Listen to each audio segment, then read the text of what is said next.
Good morning, Chris. It's Sunday, January 24th, and I have to make a video for 2 minutes about the first thing I thought of when I woke up, which is The Legend of Zelda. I've actually been thinking about The Legend of Zelda kind of a lot lately, because I've been playing through a bunch of Zelda games, and I played through Ocarina of Time recently, I played through Majora's Mask, I'm in the middle of playing through Wind Waker, and I want to play through Twilight Princess. And one of the things that has been on my mind is the timeline of the Zelda games.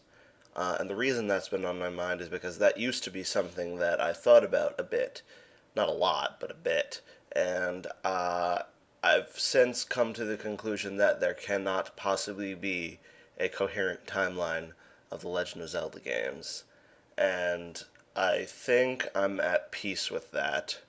I think it doesn't really matter whether there's a coherent timeline. It just matters that the individual game you're playing at the time is good, and that the story of the game is internally coherent and is entertaining and involving, which is usually the case, especially with the later Zelda games. I mean, the first couple NES Zelda games don't really have much of a story to them, but they're still a lot of fun to play.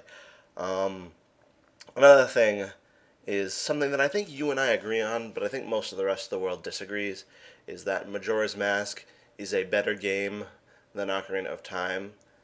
And a lot of people really don't like the 3-day time limit of Majora's Mask, but I love the 3-day time limit because I think it adds an additional layer of puzzle solvingness to the game. And Zelda games are really all about solving puzzles, usually puzzles inside of dungeons.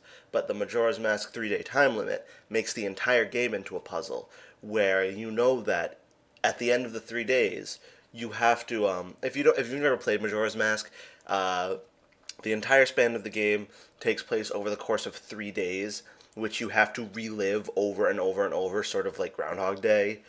But certain things that you change will stay changed, but many things that you change will not stay changed. So what you have to do is you have to figure out, okay, I can do this, this, and that, but it won't matter unless I get this, because that's all I really need. All I really need to do is change this one thing. And all the progress I make towards changing it doesn't matter, because I have to actually change it in order for it to matter.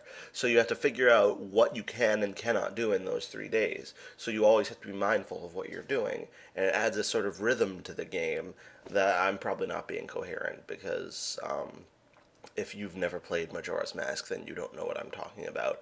And if you do play Majora's Mask, or if you have played it, you've probably already decided whether or not you agree with me, and you probably do not. So I guess I'm going to stop talking now, since I've already gone for nearly 3 minutes. Chris, your last video mentioned a lot of things having to do with XD Hug, and I think it's the first time XD Hug has ever been mentioned on videobloggery. And personally, I think it's a very bad idea for 2 reasons. One, it's a little bit too inside jokey, and 2, you never know when ZD Hug is watching, and you wouldn't want ZD Hug to find out any of the things you've said. In any case, January is almost over, and I was kind of wondering what's going to happen to videobloggery after January. Are we just going to go back to the old schedule using the old calendar, or are we going to renegotiate something for the new year? Because I know I watch a lot of vlogs, and some vlogs renegotiate their rules at the beginning of the new year, but we didn't really do that because we had a special January thing. So if you want to do that, then contact me. Or if you're fine with things the way they are, then you can just tell me that in your next video, because I'm kind of fine with the things the way they are. Not that I wouldn't mind seeing a change, I mean, I'm kind of whatever about it, as long as we don't have to keep making videos like this. Anyway, I'll see you tomorrow, Chris. Zelda games are fun. Shigeru Miyamoto is their creator.